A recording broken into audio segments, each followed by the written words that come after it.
All right, so Dr. Myers, why do you think it is important for more people to learn about the onigama kiln? Well, I think it's if you're a ceramic artist, it's arguably the hardest kiln to master. And in fact, I hate to use that word because we never really master such a thing. But it's an incredible tool for ceramic artists. Wood firing is an approach that is kind of dated. It's historically the way we got things hot, but now it delivers a surface that artists really covet, and so we can't really get what the results any other way. And so it's important to our community of makers to to stay at it and to most principally to talk to each other about it. Awesome, awesome. So you just got done with like unloading today. Were there any goals that you had for unloading? Good stuff. I wish I had a more glib answer, but I mean, the proof of what we're doing. It's compelling. It brings a group of people together. It's fun. It's all of those elemental things. But if we're not making good art, it's a little hollow. We're not theater. We're artists, and so what I wanted was to see us do justice to the works that are in there, and the community that's still buzzing around behind me. There's probably about 60 people here, all of whom have different goals. So my hope was that we did justice to everyone's work. Okay. So how long has the onigama kiln occurred here at Montevallo, and what has changed throughout? Yeah, what's changed is my ability to get out of bed the next day. But we built it from 2000 to '02, and we fired it for the first time spring of '02.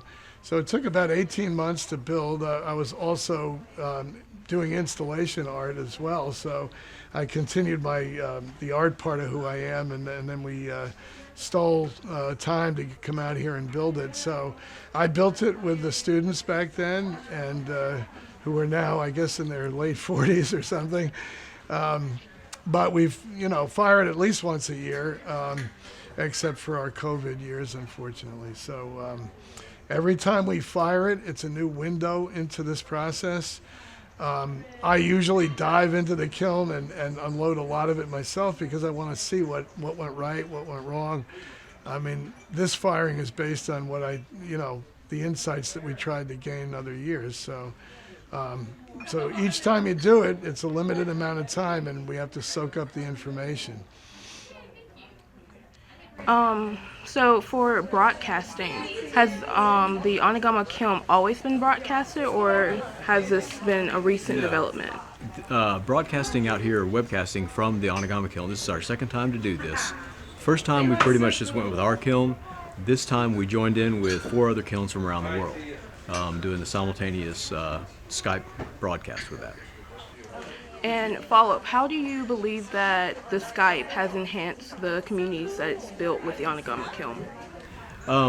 Going into this, I think that we didn't really know exactly what we were going to get, but coming out of it, I believe we do see the artists that participated, feeling closer to each other and having more of a community of it. So that's something that I was pleasantly surprised to see, and hopefully that will keep building in future years. Were there any surprises when communicating with the other Skypes? Well, we had 3 sites in China, so the language barrier was very high, but we overcame that with patience and with WeChat. We had to make sure that they were getting our emails, which apparently they were getting delayed for a little bit. We didn't know, so we finally got everybody on WeChat, and we were finally able to really have good, solid communications with the China sites. And then after that, it was just doing the math for the time difference, because right now it's our afternoon, but it's 4 o'clock in the morning for them. Awesome. My last question, Dr. Myers, what is a piece of advice that you have given your students or would give? That's a great question. Whenever somebody says it's a great question, it gives you time to think of the answer. We're all students, really, and like I say, this is a humbling process. it's an ancient process. It's over 1,000 years old. And so honestly, I think it's a chance for us all to learn from each other, learn from the process. And with things like WorldFire, which you guys accomplished, it was a chance to learn from the rest of the world as well. So I guess we need to probably go back and talk about where WorldFire came from, right quick. Oh, okay. So ask us, like, where did WorldFire come from? So where or what did the WorldFire originate from? Well, it was a phrase, I think, in my mind before it was an actuality, before it actually had skin and substance. It had, the bones were just the concept of firing all over the world. I think it springs out of the gregarious nature of ceramic artists. I mean, look at all these people all over here, celebrating what's common to us all and learning from each other and so forth. We need each other to fire these kilns. You can't do it by yourself. You can't do it with 3 people. You need a team. And so I think the concept partially came from that, from our need for each other, partially from the awful years of COVID where we were cut off from each other. And a dinosaur like me doesn't understand anything about the technology. My technology is 1,000 years old, so the idea of connecting with Zoom and Skype and all the things that most people take for granted was a revelation to me. And so when we came out of those years, as I typically do, I try to be a positive irritant. I came to Professor Cofield and said, "You want to get into some trouble?" And of course, he's already brought us to the world another time. Mm-hmm. So of course, I created monstrous problems for his year as he tried to teach and do WorldFire at the same time. But the upshot was that a really exciting pilot. That, like I say, I mean, we just fired our kiln. We've been doing it for 21 years. What MassCom did was bring it to everyone else, and that is no small feat, as I've learned. So. Yeah, and for us on MassCom side, it's a great way to add to our storytelling. Because it's today we've done 3 live shows from here at the kiln that talk the beginning of the process, the loading, the actual firing collaboration kind of the middle, and then at the end of it, the unloading, which is where we're at today.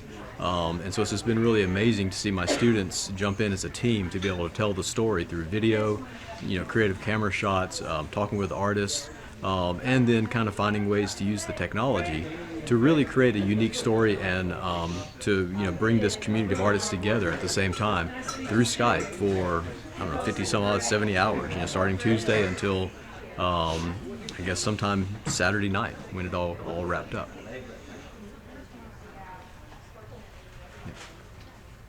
Anything else about the WorldFire? Any final thoughts about WorldFire? Yeah, I think, in another interview I listed about 12 different variables, all of which play a part in what the work looks like.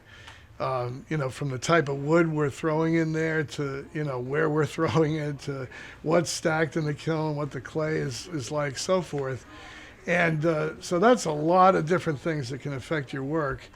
And, with the limited amount of time that we can actually be firing one of these things, it takes 14 cords of wood to fire this once. The idea of reaching out to the rest of the world, to the world of wood firing communities, to learn from each other, to examine what went right, what went wrong. Obviously, if you can do that, as WorldFire has allowed us to do, you multiply what you've learned exponentially. And so I'm so grateful to MassCom for taking us on and, for this being a really successful pilot. I hope it continues. And I think we're, one of the things that I was talking to my students in our readings about was this idea of a simultaneous elsewhere, that we've created a virtual community of ceramic artists now, wood-fired community of them, and the artists are excited about it. The possibilities going forward, something that nobody had ever really thought about before, and we did that, with this communications technology. So, yep. All right, thank you guys so much. Cool. Can you zoom out and show everybody, just like give me a wide shot of everything, and then that way when he talks about all the people around here. Yeah. just for a couple of seconds, so we'll have that. That's great.